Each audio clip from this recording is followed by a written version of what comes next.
சர்க்கரையை அதிகரிக்காமல் கட்டுப்பாட்டிற்குள் வைத்திருக்கும் ராகி கூழ். இன்றைக்கி நம்ம பார்க்க போகிறது ராகி கூழ்.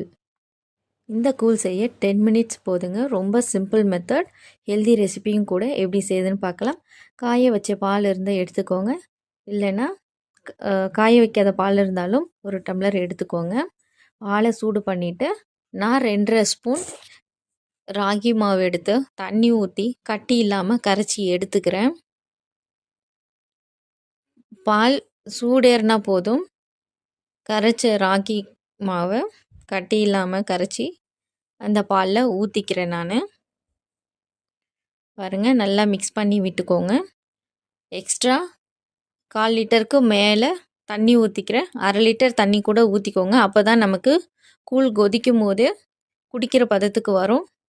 பாருங்கள் எவ்வளோ தண்ணியாக இருக்குது பாருங்கள். இதுதான் பாருங்கள், பதம் பார்த்துக்கலாம்.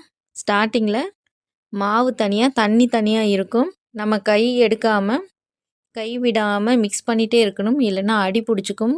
கூழ் எல்லாம் கட்டி கட்டியாக ஆகிடும். ஒரு 2 மினிட்ஸ் லைட்டாக கொதி வர வரைக்கும் நம்ம கிளறிட்டே இருக்கணும். கொதி வந்ததுக்கப்புறம் நம்ம விட்டுடலாம். பாருங்கள், மாவும் தண்ணியும் சேர்ந்து குழஞ்சி வந்துடுச்சு. பாருங்கள், பார்க்கும் போதே நமக்கு தெரியுது. கொதி வர பதத்துக்கு நாம் ஃப்ளேமை லோவில் வச்சு விட்டுட்டோம்னா கட்டி வராமல் சரியாக போயிடும். பாருங்கள், கொதி வர ஆரம்பிச்சிருச்சு. இன்னும் நல்லா நொறையாக கொதி வந்து ராகி வாசம் நமக்கு வரும். ராகி வெந்த வாசம் வரும். அதுதாங்க கூழ் வெந்த பதம்.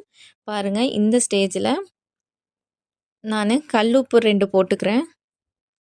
கல்லுப்பு கரையிறதுக்காக ஒரு 1 மினிட்ஸ் போதும். மிக்ஸ் பண்ணி விட்டுட்டு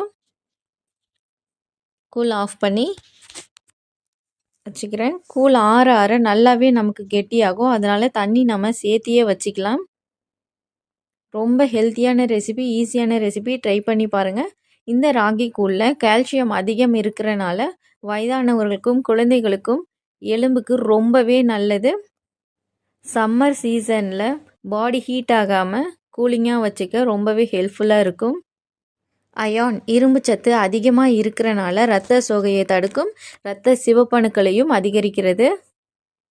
ஈஸியாக டைஜஷன் ஆகும். பசியை கட்டுப்படுத்தி உடல் எடை குறைக்கவும் ஹெல்ப்ஃபுல்லாக இருக்கும். இந்த கூழில் பால் ஆப்ஷனல் தாங்க. பால் இல்லைனாலும் நம்ம தண்ணியை கொதிக்க வச்சு மாவை கரைச்சி ஊற்றிக்கலாம். தயிர் போட்டு வெங்காயம் நறுக்கி உப்பு போட்டும் கரைச்சி சாப்பிட்லாம். மைல்டாக சுகர் போட்டு ஸ்வீட் கூலாகவும் எடுத்துக்கலாம். குழந்தைங்களுக்கு கண்டிப்பாக கொடுத்து பாருங்கள். வயசானவங்களுக்கும் ட்ரை பண்ணி